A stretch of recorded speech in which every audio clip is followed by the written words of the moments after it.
ঠিক গায়েবের আর একটা বড় অংশ হচ্ছে পরকাল, জান্নাত জাহান্নাম, বারজাখী জীবন, এগুলো গায়েব।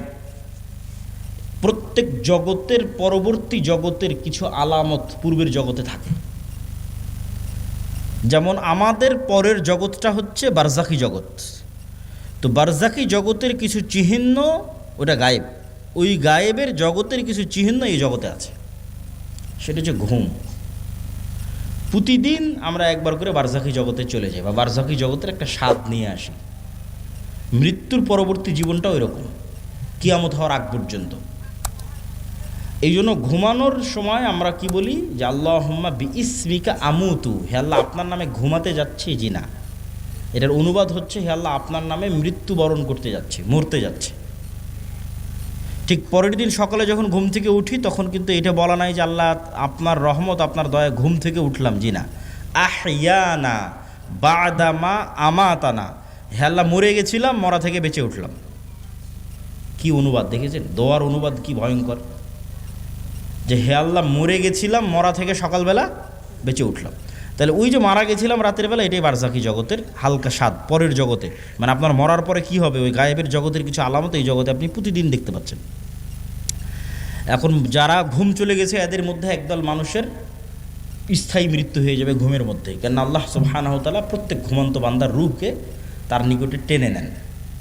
প্রত্যেক ঘুমন্ত বান্দার পবিত্র কোরআনের আয়াত, যাদের যাদের বাঁচিয়ে রাখতে চান তাদের রূহগুলো আবার ফেরত দিয়ে পাঠান যখন তারা ঘুম থেকে ওঠে। তো রূহ মানে হচ্ছে দেখা, শোনা এবং চিন্তা করার শক্তি, এটা রূহ থেকে আসে। এই জন্য আমরা যখন ঘুমাই তখন আমার দেখার শক্তিও নাই, আমার শোনার শক্তিও নাই, আমার চিন্তা করার শক্তিও নাই, তাহলে এখন আমার রূহ নাই। শরীরের সাথে একটা সম্পর্ক বজায় রেখে বের হয়ে গেছে, হালকা একটা সম্পর্ক বজায় রেখে বের হয়ে গেছে। ওই সম্পর্কটা যদি আল্লাহ কাট করে দেয় এটা স্পট ডেড, আর উঠতে পারবে না পরের দিন সকালে। কিন্তু রুহের প্রকৃত কাজ হচ্ছে দেখা, শোনা, চিন্তা করা, এটা রুহের প্রকৃত কাজ। ঘুমের সময় যখন এই কাজগুলো অফ হয়ে যায় তখন রুহ বের হয়ে যায়। ঠিক এবার বারজাখী জগতে যখন আপনি চলে গেছেন তখন পরের জগতের কিছু আলামত আপনি কবরের জগতে পাবেন। মানে পরের জগৎটা তো জান্নাত এবং জাহান্নাম, কিয়ামতের পরের যে জান্নাত জাহান্নাম, তখন কবরে থাকা অবস্থাতেই জান্নাতের মৃদু আবহাওয়া আসবে, তাহলে আলামত দেখাচ্ছে যে এর পরের যে জগৎ সে জগতে তুমি জান্নাতে যাবা, সেটার কিছুটা আলামত নেও। যেমন দুনিয়াতে থাকতে তুমি ঘুমের মাধ্যমে পরের জগতের কিছু আলামত নিতা, এখন তুমি বারজাখী জগতে আছো, এখানে থাকা অবস্থায় এর পরের জগতের কিছু আলামত নেও। যদি জাহান্নামের হয়, শাস্তিযোগ্য বান্দা হয়, তাহলে জাহান্নামের গরম বাতাস আসতে থাকে তার কবরে। সরাসরি কিন্তু ওকে জাহান্নামে দেওয়া হয়নি, সরাসরি জান্নাতে দেওয়া হয়নি, কিন্তু তার পরের জগতে কি হবে তার কিছু ফিলিংস সে ওখানেই পাচ্ছে। এবং মানুষের আমলের ধরন অনুযায়ী এই রূহগুলো বিভিন্ন পর্যায়ে থাকে, আমলের ধরন অনুযায়ী। যেমন যারা শহীদ তাদের রূহগুলো পাখি হিসেবে জান্নাতে উঠতে থাকে এবং খাবারও গ্রহণ করতে থাকে, ইউরজাকুন, রিজিক দেওয়া হয়। তাহলে যারা শহীদ হয়ে গেল এদের রূহ পাখি হিসেবে জান্নাতে উঠতেছে। এদের চেয়েতেও যারা শ্রেষ্ঠ, শহীদদের চেয়েতেও যারা টপ লেভেলের রূহ, তারা আল্লাহ সুবহানাহু ওয়া তাআলার আরশের নিচে ঝুলন্ত অবস্থায় থাকে বারজাখী জগতে। এদের চাইতেও যারা টপ লেভেলের শ্রেষ্ঠ তারা হচ্ছে নবীরা। তারা দুনিয়া থেকে মৃত্যুবরণ করেছে, কিন্তু নবীদের বারজাখী জগতের জীবনযাপন আরও উন্নত পর্যায়ের, মানে কোয়ালিটি আরও বেশি। কোয়ালিটিটা কেমন? রাসূলুল্লাহ সাল্লাল্লাহু আলাইহি ওয়াসাল্লাম যখন গেলেন প্রথম আসমান, দ্বিতীয়, তৃতীয়, চতুর্থ, পঞ্চম, ষষ্ঠ, সপ্তম সব আসমানে নবীদের সাথে কথা হয়েছে। তো নবীরা তো মরে গেছে দুনিয়াতে, তাহলে ওখানে কীভাবে কথা হচ্ছে? নবীদেরকে সাথে করে না সালাত কীভাবে হচ্ছে? তথা নবীদের বারজাখী জগতের যে জীবন, সেটা বারজাখী জগতে আর যত রূহ আছে তাদের চেয়ে টপ কোয়ালিটির জীবন, যেখানে ইবাদত করাও সম্ভব, যেখানে কথা বলাও সম্ভব। মুসা আলাইহিস সালাম তো কতদিন আগে মরে গেছে, কিন্তু মুসা আলাইহিস সালামের সাথে মুহাম্মদ সাল্লাল্লাহু আলাইহি ওয়াসাল্লামের দেখা হচ্ছে মেরাজের সফরে এবং কথা বলতেছে। তাই এটা হলো বারজাখী জগতের জীবন, যেটা কিয়ামতের পূর্ব পর্যন্ত এবং মৃত্যুর পরের। তাহলে এগুলো তো গায়েব। এই গায়েবগুলোর উপর আপনার ঈমান, ইয়াকিন কোন পর্যায়ের, আপনি কোন জায়গা থেকে এগুলোর উপর ঈমান রাখেন? এগুলো কি আপনি চোখে দেখতে পাওয়ার মতো ঈমান রাখেন, না বাস শুনলাম দেখলাম শেষ? যতক্ষণ পর্যন্ত চোখে দেখতে পাওয়ার মতো ঈমান অর্জন এই জিনিসগুলোর উপর না হবে ততক্ষণ পর্যন্ত গোলামি থেকে মুক্তির রাস্তা তৈরি হবে না। এই জন্য ঈমান মজবুত করা সবচেয়ে জরুরি। আর যদিও আজকের দুনিয়ার বস্তুবাদী জগতে মনে হচ্ছে যে বস্তুবাদী জগতে কিভাবে গায়েবের উপর ঈমান রাখা যায়, কিন্তু আমি চিন্তা করে দেখলাম যে এই বস্তুবাদী জগতে গায়েবের উপর ঈমান মজবুত করার আরও বেশি রাস্তা তৈরি হয়েছে। আমার চিন্তা, আমি উল্টাভাবে চিন্তা করেছি যে মানুষ মনে করতেছে যে সে মোবাইলের আনন্দ বিনোদনের মধ্যে ডুবে যাচ্ছে, মদ জুয়া আড্ডা, পৃথিবীতে এমন কোনো গুনাহের রাস্তা নেই যেটা বর্তমানে উন্মুক্ত হয়নি, ফলত সে কীভাবে গায়েবের উপর ইয়াকিন রাখবে? গায়েবের তো কোনো আলামত কোথাও দেখাই যায় না। কিন্তু আমি চিন্তা করে দেখলাম যে না, আমরা আধুনিক যুগে যা যা ব্যবহার করতেছি তা আমাকে গায়েবের প্রতি ইয়াকিন তৈরি করতে আরও বাধ্য করা উচিত। কিভাবে আপনাকে বলি, আজ থেকে 100 বছর আগে এই সাঘাটার কোনো মানুষকে যদি এখন জীবিত করা হয়, 100 বছর আগে এই প্রোগ্রামে নিয়ে এসে বসানো হয় মুরব্বির জায়গায়, দিয়ে তাকে আমি বলবো যে মুরব্বি, আমি এখন যে কথা বলতেছি আমার এই কথাটা না 1000 কিলোমিটার দূরে আমেরিকাতে এখন বাজতেছে, এখন আমার এই কথা উড়ে গিয়ে আমেরিকাতে এখন বাজতেছে, কয়েক হাজার কিলোমিটার দূরে। তো মুরব্বি তো বিশ্বাস করতে পারবে না যে বলে এখানে বলবে এখানে বাজবে লন্ডনে সাথে সাথে, এ কেমনি সম্ভব? এ তো গায়েব। এটা কিন্তু 100 বছর আগে এটাই গায়েব, 100 বছর আগে এটাই গায়েব। অথচ আমি কথা বললে আমার এই কথা উড়ে আমেরিকা, পৃথিবী যেই দিন সৃষ্টি হয়েছে সেই দিন থেকেই যায়। বুঝেননি মনে হয় আমার কথা? এটা মানুষ জানতো না। এটা তো আলোর গতির মধ্যে, আলোর মধ্যে ডাটা ট্রান্সফার হয়, এই জ্ঞান মানুষের ছিল না। কিন্তু ট্রান্সফার তো ভাই যেই দিন থেকে আল্লাহ পৃথিবী সৃষ্টি করেছে সেই দিন থেকেই হয়।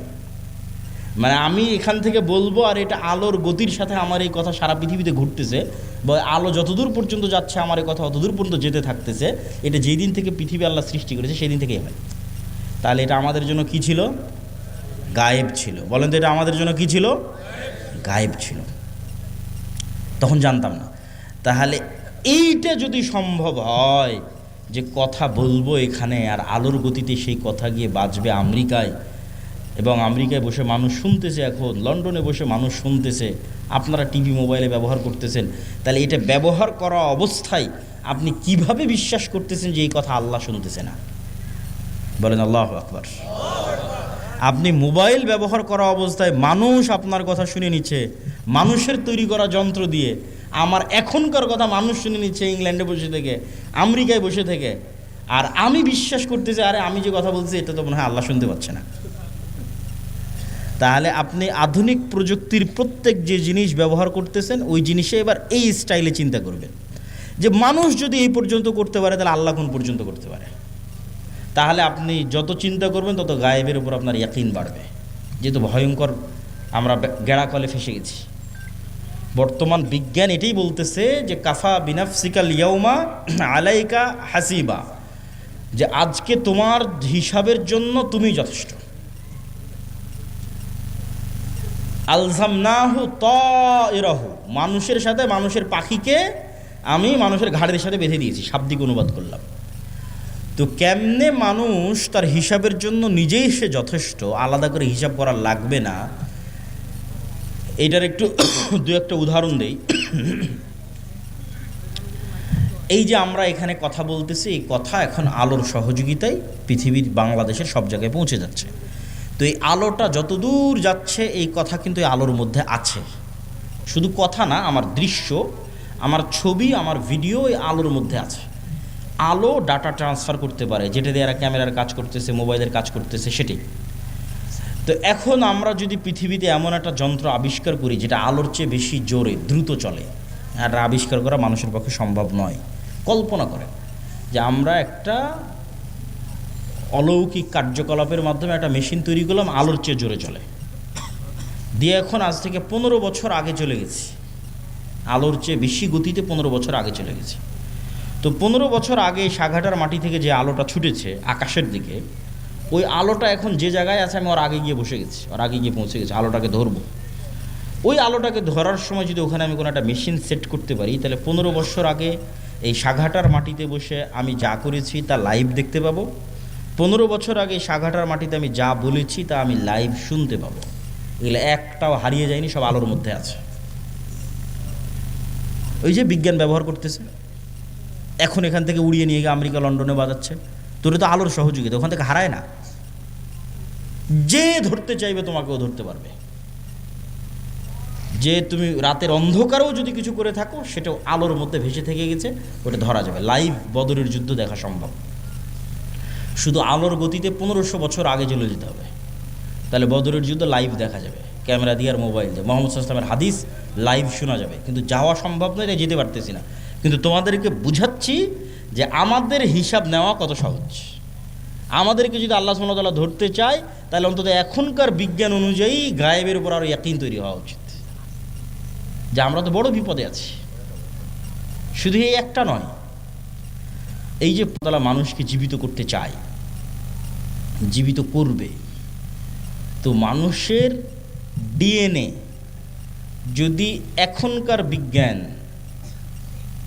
10,000 বছর আগে ধরো যে ডাইনোসর চলে গেছে, তার ডিএনএ যদি পাই, তাহলে ওর ক্লোন করে কাছাকাছি ওই মানের, ওর ওই ডাইনোসরের কি ছিল না ছিল সব কিছু বের করে নিয়ে আসতে পারবে।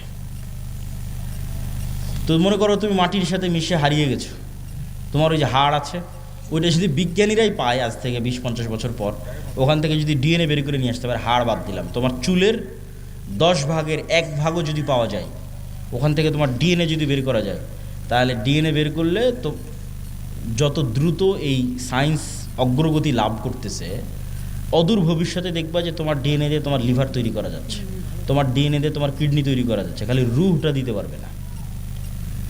তাহলে বিজ্ঞানীরাই তোমাকে 10,000 বছর পর আবার বানাতে পারবে, খালি রুহটা দিতে পারবে না। তাহলে বিজ্ঞানীরাই যদি এই পর্যন্ত করতে পারে, তা আল্লাহ সুবহানাহু ওয়া তাআলা তোমাকে পুনরায় জীবিত করতে পারবে না? খুবই ভয়ঙ্কর। আল্লাহ সুবহানাহু ওয়া তাআলা অতি দ্রুত এবং অতি সহজে তোমাকে পুনরায় জীবিত করবে। এই জন্য মানুষের শরীরের সাথে মাটির প্রচণ্ড মিল আছে, প্রচণ্ড মিল আছে মানুষের শরীরের সাথে মাটির। আমরা যা খাবার খাই সব মাটি থেকে আসে, যা আমাদের পেটের মধ্যে ঢুকতেছে, এমন কোনো খাবার নাই যেটা তুমি মাটির সংস্পর্শ ছাড়া তৈরি করতে পারবা, আলোর সংস্পর্শ ছাড়া তৈরি করতে পারবা, পানির সংস্পর্শ ছাড়া তৈরি করতে পারবা, কিছু নেই। বলো কই আমি গরুর গোস্ত, তো গরু কি খায়? ঘাস খায়। ঘাস কোথায় হয়? মাটিতে হয়। কোনো খাবার নাই পৃথিবীতে যেটা ওখান থেকে আসতেছে না। তাহলে একটা কলা তৈরি হলো, মাটির কলার গাছ তৈরি হলো, কলার মধ্যে কি আছে? Magnesium, calcium. ওই সেম ম্যাগনেসিয়াম ক্যালসিয়াম তোমার শরীরের মধ্যে আছে। তাহলে ওই ম্যাগনেসিয়ামটা মাটির থেকে আসতেছে, তাহলে মাটির ম্যাগনেসিয়াম আর তোমার শরীরের ম্যাগনেসিয়াম সেম। আজকে আল্লাহ ওই কলা তোমার শরীরের মধ্যে দিয়ে এখানে কোষ তৈরি করতেছে, ব্লাড তৈরি করতেছে, এই কোষ এই সেম ব্লাড ওই মাটির মধ্যেই তৈরি হয়ে যাবে, কেন? সেম জিনিস ওখান থেকে এখানে আসতেছে। শুধু আল্লাহ এই শরীরের উপযুক্ত করার জন্য গাছগুলোকে তৈরি করে দিয়েছে, যাতে সরাসরি মানুষ মাটি খেতে পারবে না, ওখান থেকে ওই মাটির রস শুষেনে যে কলা হবে সেটা মানুষ খেতে পারবে, ওইটা রস শুষেনে যে আম হবে সেটা খেতে পারবে। কিন্তু ওই আমের মধ্যে যে ভিটামিন আছে ওই ভিটামিন মাটি থেকে এসেছে, ওইটা আমার সেম শরীরের মধ্যে আছে। তাহলে আমার শরীরের মধ্যে যা যা আছে তা মাটিতেও আছে।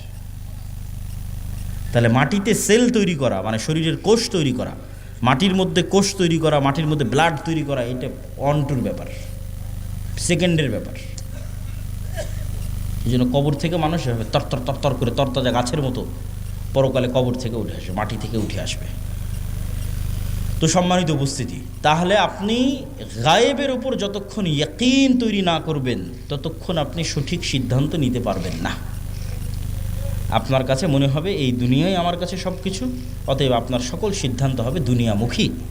আর যখন আপনি মনে করবেন যে না এই দুনিয়া আমার কাছে কিছুই নয়, আসলে আমার প্রকৃত বসবাসের জায়গা জান্নাত, অতএব আমাকে এখানে বসে থেকে জান্নাতে ঘর বানাতে হবে, আমাকে এখানে বসে থেকে জান্নাতের বাগানে গাছ লাগাতে হবে, আমার স্থায়ী থাকার জায়গা হচ্ছে জান্নাত। এই কল্পনাটা যেই দিন যত মজবুত হবে তত গোলামি থেকে মুক্তির রাস্তা সহজ হবে। এই কল্পনাটা মজবুত হওয়া জরুরি। আল্লাহ সূরা বুরুজের মধ্যে বলছেন ওমা নাকামু মিনহুম ইল্লা ইউমিনু বিল্লাহিল আজিজিল হামিদ, যে সূরা বুরুজের ঘটনায় পুরো একটা এলাকার মানুষকে জ্বলন্ত আগুনে নিক্ষেপ করে দেওয়া হয়েছে, হয় ঈমান পরিত্যাগ করো নাহলে আগুনে ঝাঁপিয়ে পড়ে মরে যাও। তো মা তার কোলের সন্তান সহ আগুনে ঝাঁপ দিয়ে পড়ে যাচ্ছে। এটা কেমনে সম্ভব? এটা সম্ভবের একটাই রাস্তা, ওরা যে আগুনে ঝাঁপ দিচ্ছে ওই আগুনকে ওরা নিশ্চিত জান্নাত মনে করতেছে, আর বাড়িতে ফিরে গেলে যে এসি ফ্রিজ ফ্যানের বাতাস আছে ওইটাকে ওরা নিশ্চিত জাহান্নামের আগুন মনে করতেছে। শুধু মনে করা নয়, ইয়াকিনের লেভেলে ওদের বিশ্বাস। ফলত ওরা আগুনে ঢুকতেছে না জান্নাতে ঢুকতেছে? জান্নাতে ঢুকতেছে। এটা ছাড়া আপনি ঢুকতে পারবেন না, এই লেভেলের ইয়াকিন ছাড়া আপনি ঢুকতে পারবেন না। ওরা তো আগুনে ঢুকতেছে না, জান্নাতের মধ্যে ঢুকতেছে, দেখতে পাচ্ছে এটা জান্নাত। এই সেম পরীক্ষা তো দাজ্জালের পরীক্ষা এরকমই হবে। দাজ্জালের জান্নাত হবে জাহান্নাম, দাজ্জালের জাহান্নাম হবে জান্নাত। তাহলে আপনি যেই দিন এই পরিমাণের কল্পনায় যেতে পারবেন যে আমার স্থায়ী শান্তিটা কোথায়, আমার স্থায়ী আরাম কোথায়, আমি যদি আজকে আমার বাপ মা থেকে আলাদা হয়ে যাই, আমি যদি আজকে আমার ছেলে মেয়ে থেকে আলাদা হয়ে যাই, আর যদি জীবনে কোনো দিন আমার বাপ মায়ের সাথে দেখা না হয়, আমার আর যদি জীবনে কোনো দিন ভাই বোনের সাথে দেখা না হয়, আমার যদি আর জীবনে কোনো দিন আমার আত্মীয় স্বজন পাড়া প্রতিবেশী ছেলে মেয়ে স্ত্রী পুত্রের সাথে দেখা না হয়, তাহলে এর চেয়ে কষ্টের পৃথিবীতে আর কিছু নাই। এটা তাহলে কোনো জীবনই হলো না। বরং যদি এর বিপরীতটা হতো, যে এই যমুনা নদীর পাড়ে আমার একটা বিশাল বাড়ি থাকলো, বাংলো বাড়ি, আর সেই বিশাল বাংলো বাড়িতে আমি স্থায়ীভাবে আমার ছেলে মেয়ে স্ত্রী পুত্র বাপ মা সবাইকে নিয়ে, কোনো মৃত্যু নেই, কোনো অসুখ নাই। ছোটোবেলায় যেরকম যমুনা নদী থেকে একটু গোসল করতাম, ওরকম মাঝে মধ্যে গিয়ে গোসল করে আসবো, একটু মাছ ধরতাম, মাঝে মধ্যে একটু মাছ ধরে আসবো, নৌকা চালাতাম, মাঝে মধ্যে একটু নৌকা চালিয়ে আসবো, আর এই জীবনটা পার্মানেন্ট। এইটা যদি তোমার কাছে মনে হয় যে এটা জীবনের সবচেয়ে বড় সফলতা, তাহলে এটা জান্নাতে সম্ভব। সবাই যদি জান্নাতে যায়, তাহলে সবাইকে নিয়ে স্থায়ী পার্মানেন্টলি জান্নাতে এটা বাস্তবায়ন করা সম্ভব। তো এই জন্য মানুষের প্রকৃত জীবন হচ্ছে জান্নাতের জীবন। আর দুনিয়ার জীবনটা কেমন? আমি আজকে যেমন রাজশাহী থেকে অথবা ঠাকুরগাঁ দিনাজপুর থেকে এখানে এসেছি, 10টার 9:30টার দিকে পৌঁছেছি, 11:30 12টার মধ্যে বের হয়ে যাব। এইখানে যে আমি 1-1.5 ঘন্টা আছি, আর আপনারা যারা এখানে বক্তব্য শুনতে এসেছেন 1-1.5 ঘন্টা আছেন, এই 1-1.5 ঘন্টার সময় যেমন, এই পুরো 60 বছরের সময় তেমন। এটা সফরের মধ্যে একটা যাত্রা বিরতি। সফরটা শুরু হয়েছে যেই দিন আল্লাহ রূহ তৈরি করেছিল, এই সফরটা শেষ হবে জান্নাতে এবং জাহান্নামে যাওয়ার মধ্যে। তাহলে লম্বা সময়ের মধ্যে এই 60 বছর অতি ছোট। ঠিক এই পুরো 60 বছরের মধ্যে এখনকার 1-1.5 ঘন্টা যত ছোট। এবং মানুষ যখন পরকালে উঠবে, তখন মানুষের কাছে এটাই মনে হবে যে আমরা দুনিয়াতে মনে হয় 1-1.5 ঘন্টা ছিলাম। এটা কোরআনের আয়াতের অনুবাদ, যে মানুষেরা বলবে যে আমরা দুনিয়াতে মনে হয় 1 দিন বেঁচেছিলাম, হাফ দিন বেঁচেছিলাম, অথচ বেঁচেছে 60-70 বছর। তো সম্মানিত উপস্থিতি, 1 নম্বর পয়েন্ট ঈমান বিল গায়বি ইয়াকিন। পরের পয়েন্টগুলো একটু ছোটো ছোটো করে নিই, সময় অনেক অল্প। ঈমান বিল গায়বি ইয়াকিন হওয়ার পরের পর্ব হচ্ছে ইসলাম এবং মুসলমানদের বিজয়ের জন্য আল্লাহর সাহায্য জরুরি। আল্লাহর সাহায্য ছাড়া নবীরাও জয়লাভ করতে পারেনি। আমাদের নবী মুহাম্মদ সাল্লাল্লাহু আলাইহি সাল্লামও নয়। আল্লাহর সাহায্য নিশ্চিত যদি না হয়, আর আপনি যদি পারমাণবিক বমেরও মালিক হয়ে যান, জয়লাভ করতে পারবেন না। আর আল্লাহর সাহায্য যদি নিশ্চিত হয়, আপনি যদি সবচেয়ে দুর্বল থাকেন, জয়লাভ করতে পারবেন। তো শর্ত আল্লাহর সাহায্য। আল্লাহর সাহায্য আসে কিভাবে? 2টা টেকনোলজিতে আল্লাহর সাহায্য খুব দ্রুত পৃথিবীতে নেমে আসে। টেকনোলজি বললাম বুঝার সুবিধার্থে, ইয়াং জেনারেশনের বুঝার সুবিধার্থে। মূলত 2টা ইবাদতে আল্লাহর সাহায্য পৃথিবীতে নেমে আসে। একটা রাতের সালাত আর একটা সকাল সন্ধ্যার জিকির। রাতের সালাত এবং সকাল সন্ধ্যার জিকির, ঠিক যেমন এই মোবাইলটা লক হয়ে আছে, এই মোবাইল ওপেন হবে যদি এখানে পাসওয়ার্ড দিই, ফিঙ্গারপ্রিন্ট দিই, অথবা ফেস ভেরিফিকেশান অন করি। ফেস ভেরিফিকেশান, আমার চেহারা ও ধরে নিল ক্যামেরাতে, ডানে বামে মুখ করে পুরো চেহারা ধরে নিল, তারপর ওই চেহারার সাথে মিলে গেলেই খুলে যাবে, লক ওপেন হয়ে যাবে। তো আজকের যুগেও অনেক আধুনিক উন্নত প্রযুক্তির দরজা আছে, যেই দরজাগুলো ফিঙ্গারপ্রিন্টে ওপেন হয়, কার্ড পাঞ্চ করলে ওপেন হয়। তো মনে করো আমরা পৃথিবীর সবচেয়ে উন্নত প্রযুক্তির একটা দরজার সামনে দাঁড়িয়ে আছি, যে পৃথিবীর সবচেয়ে উন্নত প্রযুক্তির দরজা, যার লক সিস্টেম, পাসওয়ার্ড সিস্টেম পৃথিবীর যে কোনো লক এবং পাসওয়ার্ড সিস্টেমের চেয়ে বেশি ভ্যারাইটিপূর্ণ। তার 1 নাম্বার শর্ত কি? এখন আমার সামনে একটা খুব উন্নত প্রযুক্তির দরজা, পৃথিবীর সবচেয়ে উন্নত প্রযুক্তির দরজা বন্ধ হয়ে আছে। আমি ওই দরজা খুলতে চাই, খুলতে হলে আমাকে নির্ধারিত সময়ে আসতে হবে। ওর পাসওয়ার্ড সিস্টেমের মধ্যেই এই সিস্টেম আছে যেখানে নির্ধারিত সময় ছাড়া কাজ হয় না, অসময়ে এসে লাভ নাই। তাহলে নির্ধারিত সময়ে ওই পাসওয়ার্ডের নির্ধারিত সময় গিয়ে উপস্থিত হলাম, পাসওয়ার্ডের 2 নম্বর শর্ত হচ্ছে যে ওখানে কিছু পিকচার ইনস্টল দেওয়া আছে, যেই পিকচারের সাথে যদি আমার পিকচার মিলে যায়, যেখানে দেওয়া ফরম্যাটের সাথে যদি আমার ফরম্যাট মিলে যায়, তাহলে অ্যাকসেপ্ট করবে। আর একটা জিনিস তার সাথে যুক্ত করা আছে, প্রত্যেক ফরম্যাটে একটা সাউন্ড আছে, মানে প্রত্যেক ফরম্যাটে কিছু সাউন্ড ওখানে সেভ করা আছে যেটার সাথে আমার সাউন্ড মিলতে হবে, তাহলে দরজা উন্মুক্ত হবে। তাহলে এখন আমরা নির্ধারিত সময় গিয়ে দাঁড়ালাম, এভাবে হাত বাঁধলাম, এটা একটা ফরম্যাট, একটা চিত্র ওখানে দেওয়া আছে। এই ফরম্যাটের সাথে ওখানে কানেক্টেড করা আছে আলহামদুলিল্লাহ রাব্বিল আলামিন আর রহমানুর রহিম, একটা আওয়াজ, সেম আওয়াজ হতে হবে, সেম ফরম্যাটের সাথে। তারপরে রুকুতে চলে গেলাম, এটা একটা ফরম্যাটের একটা চিত্র, এটা ওই দরজাতে ইনস্টল করা আছে। ওখানে বললাম সুবহান রাব্বিল আযীম, এই আওয়াজটা ওই চিত্র, ওই ফরম্যাটের সাথে কানেক্টেড। তাহলে নির্ধারিত সময়ে গিয়ে নির্ধারিত পিকচার ফরম্যাট তৈরি করে নির্ধারিত আওয়াজ যখন আমি বলতে পারলাম, তখন দরজাটা খুলে গেল। তো এইটা এমনি জাস্ট বুঝানোর জন্য আমি বলতেছি, কিন্তু ঘটনা এর চাইতে বেশি উন্নত এবং এর চাইতে বেশি সরাসরি এবং এর চাইতে বেশি ডাইরেক্ট। ইবনুল কাইয়িম রাহিমাহুল্লাহ বলছেন যে মানুষ যখন সালাতে দাঁড়ায় এবং চোখ সিজদার দিকে নিবদ্ধিত রাখে এবং অন্তর আল্লাহর সাথে কানেক্টেড রাখে, তখন আল্লাহ সুবহানাহু ওয়া তাআলা তার নূরের পর্দা সরিয়ে বান্দার মুখোমুখি হয়ে যায়। তো এটাই ইবনুল কাইয়িম রাহিমাহুল্লাহ বলেছে। আমি এই জিনিসটাকে আরও সহজ করার জন্য আর একটা উদাহরণ দিই। আমি যে উদাহরণ দেবো ওইটার মতো তা কিন্তু নয়, কিন্তু এটা তার চাইতে আরও কত উন্নত সেটা একমাত্র আল্লাহ সুবহানাহু ওয়া তাআলা জানেন। সেটা আমার পক্ষে বলাও সম্ভব নয়, জানাও সম্ভব নয়, কিন্তু বুঝানোর সুবিধার্থে বলতেছি। আমরা অনলাইনে ক্লাস করি না? অনলাইনে ক্লাস করার সময় টিচার আসলো, জুমে লগ ইন করলো, আমিও জুমে লগ ইন করলাম। তো জুমে লগ ইন করার পর আমি এবং আমার টিচার দুইজনই ক্লাসে অংশগ্রহণ করেছি। তো আমরা যে ইন্টারনেট ব্যবস্থাপনার মাধ্যমে এবং যে মোবাইল ব্যবস্থাপনার মাধ্যমে সরাসরি আমার টিচারের মুখোমুখি হয়ে ক্লাস করতেছি, সালাত এই ইন্টারনেট এবং এই মোবাইলের যোগাযোগের চাইতে হাজারো কোটি গুণে লক্ষ উন্নত প্রযুক্তি আল্লাহর সাথে ডাইরেক্ট কানেক্ট করার, আল্লাহর সাথে ডাইরেক্ট মুখোমুখি হওয়ার, আল্লাহর সামনে ডাইরেক্ট উপস্থিত হওয়ার। তাহলে আল্লাহর সাহায্য পৃথিবীতে নেমে আসবে, এটার লক এবং পাসওয়ার্ড এই আল্লাহর সাহায্যের দরজা উন্মুক্তই হয় সালাত দিয়ে সাথে সাথে। এই জন্য রাসূলুল্লাহ সাল্লাল্লাহু আলাইহি ওয়াসাল্লাম সূর্যগ্রহণে সালাত আদায় করেন, চন্দ্রগ্রহণে সালাত আদায় করেন, বৃষ্টি প্রার্থনার জন্য সালাত আদায় করেন, জানাজার জন্য সালাত আদায় করেন। সালাত আল্লাহর সাথে ডাইরেক্ট কানেকশনের, পৃথিবীর আসমানি জগতের সাথে, গায়েবী জগতের সাথে, দুনিয়ার জগতের কানেকশনের মাধ্যম, যোগাযোগের মাধ্যম। এইটি দিয়ে আসমান থেকে সহযোগিতা নেমে আসে। এই জন্য রাসূল সাল্লাল্লাহু আলাইহি ওয়াসাল্লাম বদরের যুদ্ধের আগের দিন লম্বা রাতের সালাত আদায় করতেছে, সবাই ঘুমিয়ে গেছে, উনি ঘুমাননি।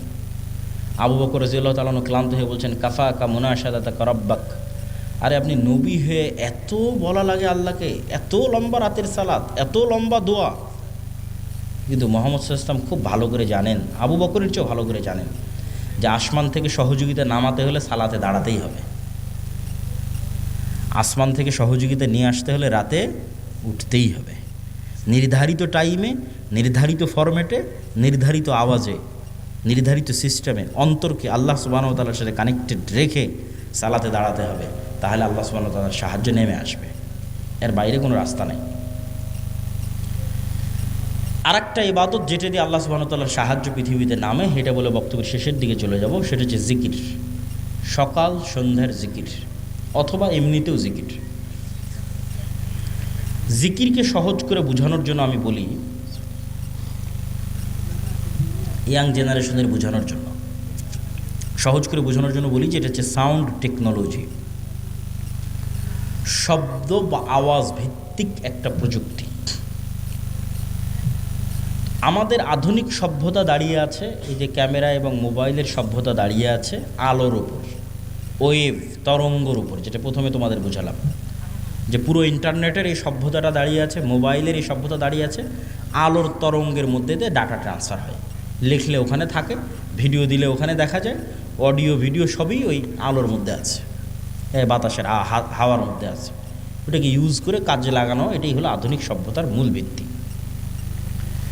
তো আর একটা এর চাইতে হাজার এবং লক্ষ কোটি গুণ পাওয়ারফুল একটা প্রযুক্তি, যেটার ধারে কাছে পৃথিবীর কোনো বিজ্ঞান নাই, সেটা হচ্ছে সাউন্ড টেকনোলজি। বিজ্ঞানের পক্ষে যাওয়া সম্ভব নয়। এই প্রযুক্তির কিছু জ্ঞান আল্লাহ সুলাইমান আলাইহিস সালামকে দিয়েছিলেন। ওয়ামা উতিতু মিনাল ইলমি ইল্লা কালিলা। আল্লাহ অনেক অল্প জ্ঞান মানুষকে দিয়েছে। এই অল্প জ্ঞানের মধ্যেও এই টপ লেভেলের এই জ্ঞানটা সুলাইমান আলাইহিস সালামকে দেওয়া ছিল কিছু। এই জন্য সুলাইমান আলাইহিস সালাম পিঁপড়া কী বলতেছে বুঝতেন, মানে পিঁপড়ার আওয়াজ সুলাইমান আলাইহিস সালাম বুঝতেন। আবার কি বললে পিঁপড়া বুঝবে, মানে কোন আওয়াজ মুখ দিয়ে বের করলে পিঁপড়া বুঝবে, সে আওয়াজ সুলাইমান আলাইহিস সালাম জানতেন। এটা তো আওয়াজের টেকনোলজি, সাউন্ড টেকনোলজি। পাখি কি বলতেছে এটা সুলাইমান আলাইহিস সালাম বুঝতেন। কোন আওয়াজটা বের করলে পাখি বুঝবে, যেমন আমি বাংলা আওয়াজ বের করতেছি আপনি বুঝতেছেন, আবার আমি যদি ইংরেজি শিখি ইংরেজি আওয়াজ বের করবো আপনি বুঝবেন। তো পাখিও তো একটা আওয়াজ বের করছে, আমি তো বুঝি না, তাহলে ওই টেকনোলজির জ্ঞান আমার নাই। আবার আমি কি বললে ওই পাখি বুঝবে সেটাও তো আমি জানি না। তাহলে এটার কিছু জ্ঞান কাকে দেওয়া ছিল? সুলাইমান আলাইহিস সালাতু ওয়াস সালামকে দেওয়া ছিল। সুলাইমান আলাইহিস সালাতু ওয়াস সালাম বললেন যে বিলকিসের সিংহাসন নিয়ে আসতে হবে। তো ইফরিতুম মিনাল জিন, ইফরিত নামক একটা জিন দাঁড়িয়ে বলল যে আপনার চেয়ার থেকে উঠার পূর্বেই অথবা দাঁড়িয়ে থেকে বসার পূর্বেই আমি বিলকিসের সিংহাসন নিয়ে আসবো। সুলাইমান আলাইহিস সালাম রাজি হলেন না এটাতে। তখন এমন একজন ব্যক্তি যাকে আল্লাহ জ্ঞান দিয়েছিল, এভাবে বলা আছে কোরআনে, এটা কোরআনের আয়াত। এ এখন জিন না মানুষ, ওর নাম কি তা উল্লেখ করা নেই, খালি বলা আছে এমন একজন ব্যক্তি যাকে আল্লাহ কি দিয়েছিল? জ্ঞান দিয়েছিল। সে বলল আপনার চোখের পলক পড়ার পূর্বেই বিলকিসের সিংহাসন এখানে উপস্থিত হবে, জ্ঞান দিয়েছিল। তো অনেক মুফাসসিরিনে কিরাম অ্যানালাইসিস করেছে, বিশ্লেষণ করেছে, এবং আমার কাছে মনে হয় হতে পারে, আল্লাহ ভালো জানে, জ্ঞান আল্লাহর কাছে, যে উনি বিশেষ কোনো জিকির জানতেন, যেই জিকির দিয়ে উনি চোখের পলকে সিংহাসনকে সেখান থেকে উঠিয়ে সুলাইমান আলাইহিস সালাতু ওয়াস সালামের সামনে পেশ করে দিয়েছেন। এটা হচ্ছে সাউন্ড টেকনোলজি, বিশেষ কোনো জ্ঞান আল্লাহ ওনাকে দিয়েছিলেন, যিনি বিলকিসের এই সিংহাসনকে সেখান থেকে উঠিয়ে নিয়ে যেতে চোখের পলকে। কীভাবে আনা যাবে, কোন প্রযুক্তিতে আনা যাবে, এটার জ্ঞান আল্লাহ তাকে দিয়েছিল। কোরআনে বলা আছে এমন একজন ব্যক্তি যাকে আল্লাহ জ্ঞান দিয়েছিলেন। তো আওয়াজ যে খুবই পাওয়ারফুল, আওয়াজ যে খুবই শক্তিশালী, তার দুটো উদাহরণ দেই। এক, আল্লাহ কিয়ামত কায়েম করবে আওয়াজ দিয়ে। ইসরাফিলকে রেডি করা আছে, সামনে বাঁশি আছে, বাঁশিতে ফু দিবে, আওয়াজ তৈরি হবে, আওয়াজে আসমান জমিন ভেঙে যাবে, আওয়াজে পাহাড় আকাশে উঠতে থাকবে, আওয়াজে চন্দ্র সূর্য নক্ষত্র রাজি ভেঙে চূর্ণ বিচূর্ণ হয়ে যাবে। কিয়ামত কায়েম হবে আওয়াজে। গেল এক, উদাহরণ নাম্বার এক। উদাহরণ নাম্বার দুই, কিয়ামতের পূর্বে যখন সবাই মারা যাবে, সবার মৃত্যু হবে, আরশ বহনকারী ফেরেশতার মৃত্যু হবে, জিবরাইল, মালাকুল মউত, সবার মৃত্যু হবে। মৃত্যু হওয়ার পর শুনশান নীরব পৃথিবী। ওয়ায়াবকা ওয়াজহু রাব্বিকা যুল জালালি ওয়াল ইকরাম কুল্লু মান আলাইহা ফান, সব শেষ হয়ে গেছে, শুধু মহান আল্লাহ রব্বুল আলামিন, রব্বুল ইজ্জাত, তিনি আছেন। কতদিন এভাবে থাকবে রব্বুল ইজ্জাত জানে, রব্বুল আলামিন জানে। তারপরে উনি যখন পৃথিবীর সব মানুষকে কিয়ামত কায়েম করতে চাইবেন, তখন ইসরাফিলকে জীবিত করে আবার ওই বাঁশিতে ফু দিতে বলবেন, সেখান থেকে একটা আওয়াজ তৈরি হবে, আওয়াজে দুনিয়ার সব মানুষ কবর থেকে উঠে কিয়ামতের মাঠের দিকে উলঙ্গ অবস্থায় দৌড়াতে থাকবে। তাহলে আওয়াজ কত পাওয়ারফুল, আওয়াজের ধরন কত পাওয়ারফুল হতে পারে, যে আওয়াজে সব মানুষ জীবিত হয়ে যাবে, আওয়াজে আসমান জমিন ধ্বংস হয়ে যাবে। আওয়াজ যে শক্তিশালী, শব্দ যে শক্তিশালী, বাক্য যে শক্তিশালী, সাউন্ড যে শক্তিশালী, এর আরেকটা উদাহরণ দিয়ে এই পর্বের আলোচনা শেষ করি। আল্লাহ সুবহানাহু ওয়া তাআলা বলছেন ইউসাব্বিহু লিল্লাহি মা ফিস সামাওয়াতি ওয়া মা ফিল আরজ। এটা গায়েবের নিউজ, গায়েবে এটা চলতেছে, আমরা জানি না, আল্লাহ নিজে সংবাদ দিচ্ছে। সেটা কি? আসমান জমিন এবং তার মধ্যে যা কিছু আছে, এই টিস্যু হোক, আর এই পিরিচের প্লেট হোক, আর এই পোস্টার হোক, আর এই গায়ের জামা হোক, আর প্যান্ডেল হোক, আর এই মাইক হোক, আর মোবাইল হোক, এরা 24 ঘন্টা আল্লাহর তাসবিহ পাঠ করতেছে। আল্লাহু আকবার। আসমান এবং জমিনের মধ্যে যা কিছু আছে, কীট পতঙ্গ, পঙ্গপাল, জীব জন্তু, জানোয়ার, সব আল্লাহর তাসবিহ পাঠ করতেছে 24 ঘন্টা। তাহলে 24 ঘন্টা আল্লাহ তাসবিহ পাঠ করতেছে, মানে আওয়াজ বের হচ্ছে। নিশ্চিত থাকেন এগুলো থেকে আওয়াজ বের হচ্ছে এবং এরা শুধু আওয়াজ বের করে না, এরা আওয়াজ বুঝে এবং শোনে। রাসূল সাল্লাল্লাহু আলাইহি ওয়াসাল্লাম বলতেছে, এই কে হইচই করে, কি সমস্যা? এত গুরুত্বপূর্ণ আলোচনা হচ্ছে, তার মধ্যে সমস্যা করলে হয়? এই প্রিচ আওয়াজ শুধু বের করতেছে না, আওয়াজ শোনে। রাসূল সাল্লাল্লাহু আলাইহি ওয়াসাল্লাম বলতেছে, মুয়াজ্জিন যখন আজান দেয়, যতদূর পর্যন্ত তার আওয়াজ যায়, প্রত্যেকটা জীব জন্তু, জড়বস্তু, জড় পদার্থ, কীট পতঙ্গ, পঙ্গপাল, ধূলিকণা, বালিকণা সব ওই আওয়াজ বুঝে কিয়ামতের মাঠে সাক্ষী দিবে। আল্লাহু আকবার। তাহলে আওয়াজের উপরেই সব দাঁড়িয়ে আছে। এরা 24 ঘন্টা তাসবিহও পাঠ করতেছে, আবার আপনি তাসবিহ পড়লে এরা বুঝতেও পারতেছে। আপনি সুবহানাল্লাহ বলবেন, এ বোঝে সুবহানাল্লাহ। আলহামদুলিল্লাহ বলবেন, এ বোঝে আলহামদুলিল্লাহ। আল্লাহু আকবার বলবেন, এ বোঝে আল্লাহু আকবার। এই জন্য জিকির খুবই পাওয়ারফুল। আর এই জন্য আল্লাহ সুবহানাহু ওয়া তাআলা উম্মতে মুহাম্মাদিকে যেই নিয়ামতটা দিয়েছেন, এটা পৃথিবীর সবচেয়ে শক্তিশালী। মুসা আলাইহি সালাতু ওয়াসসালামের লাঠি এবং ঈসা আলাইহিস সালাতু ওয়াসসালাম যে জীবিতকে মৃত করতেন আর অন্ধকে চক্ষুষ্মান করতেন, টাক মাথায় হাত দিলে চুল গজিয়ে যেত, এগুলো সবগুলোর চেয়ে পাওয়ারফুল হচ্ছে এই কোরআন। কেন মুসা আলাইহিস সালামের লাঠির চেয়ে তো পাওয়ারফুল? কেন এই কোরআন সরাসরি আল্লাহর নিজের আওয়াজ। বলেন আল্লাহু আকবার। আল্লাহর নিজের সাউন্ড, আল্লাহর নিজের শব্দ, আল্লাহর নিজের বাক্য। পৃথিবীতে থাকা একমাত্র কিছু যা ডাইরেক্টলি কানেক্টেড রব্বুল আলামিনের জাতের সাথে, একমাত্র। আর বাকি পৃথিবীর সব আল্লাহর সৃষ্টি। শুধু কোরআন সরাসরি আল্লাহর আওয়াজ, আল্লাহর সাউন্ড, যা আল্লাহর থেকে জিবরাইল আলাইহিস সালাম শুনেছে, জিবরাইল আলাইহিস সালাম থেকে মুহাম্মদ সাল্লাল্লাহু আলাইহি ওয়াসাল্লাম শুনেছে, তার কাছ থেকে আমরা শুনেছি। তাহলে উম্মতে মুহাম্মাদের উপর সবচেয়ে বড় নেয়ামত হচ্ছে কোরআন। আর এই জন্য সবচেয়ে বড় জিকির হচ্ছে কোরআন। সর্বশ্রেষ্ঠ জিকির হচ্ছে কোরআন তেলাওয়াত।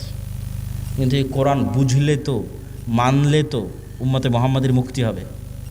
কেউ বুঝেও না, কেউ মানেও না, হাফেজ হয়ে শেষ, তাহলে তো হবে না। শুধু কোরআন আরবিতে পড়া শিখে নিলাম দিয়ে শেষ না। কোরআনে আল্লাহ সুবহানাহু ওয়া তাআলা বোঝার জিনিস দিয়েছেন, চিন্তা করার জিনিস দিয়েছেন। এটা খুব জরুরি। তো আমাদের বক্তব্যের শেষ দুইটা পয়েন্ট। আজকের অবশ্য সব আলোচনা আল্লাহর পথে যাত্রা এই বইয়ের মধ্যে আছে। এই বইটা প্রত্যেক মসজিদ, মাদ্রাসায়, স্কুল, কলেজে প্রতি সপ্তাহে অন্তত একদিন সাপ্তাহিক দার্সের অন্তর্ভুক্ত করা উচিত। পাঠচক্র, তালিমি বৈঠকের অন্তর্ভুক্ত করা উচিত। তবে বইটা আজকে নাই, এর আগের প্রোগ্রামই শেষ হয়ে গেছে। আজকে মনে হয় শুধু 2-3টা বই আছে, তার মধ্যে এই উপদেশ একটা, আর কি আছে, আর ফতোয়া সিরিজ একটা।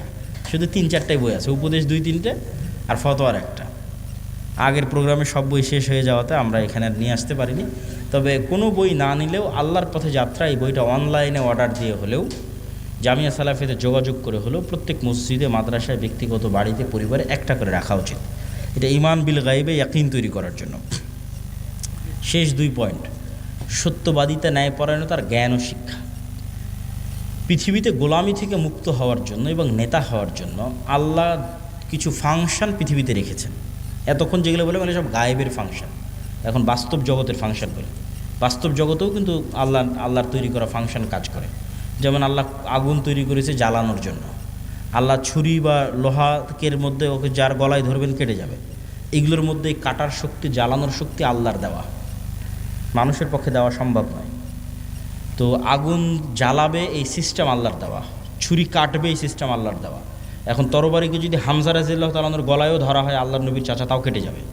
কেন? আল্লাহ তার তৈরি করা সিস্টেম, রুল ভাঙে না। এখন একটা বম যদি পৃথিবীর সর্বশ্রেষ্ঠ তাকওয়াবান আল্লাহওয়ালা মানুষের গায়েও মারা হয়, মরে যাবে, কিছু করার নাই। সিস্টেম ওয়ার্ক করবে, ফাংশন কাজ করবে। তো পৃথিবীতে নেতা হওয়ার ফাংশন হচ্ছে, গোলামি থেকে মুক্তির ফাংশন হচ্ছে, অপশন হচ্ছে, বাটন হচ্ছে। মোবাইলে যেমন বাটন আছে কল দেওয়ার, ফ্ল্যাশ লাইট জ্বালানোর, এরকম পৃথিবীতে নেতা হব আমি, গোলামি থেকে মুক্তি চাই, কি ফাংশনে কাজ করবে? তার একটা হচ্ছে জ্ঞান এবং শিক্ষা। জ্ঞান এবং শিক্ষা, এটা একটা বাটন। এই বাটনে চাপ দিলে নেতা তৈরি হয় অটোমেটিক হবেই। আর জ্ঞান শিক্ষার উল্টাটা কি? জ্ঞান শিক্ষার উল্টা হচ্ছে যেটা সাঘাটার যুবকেরা করতেছে।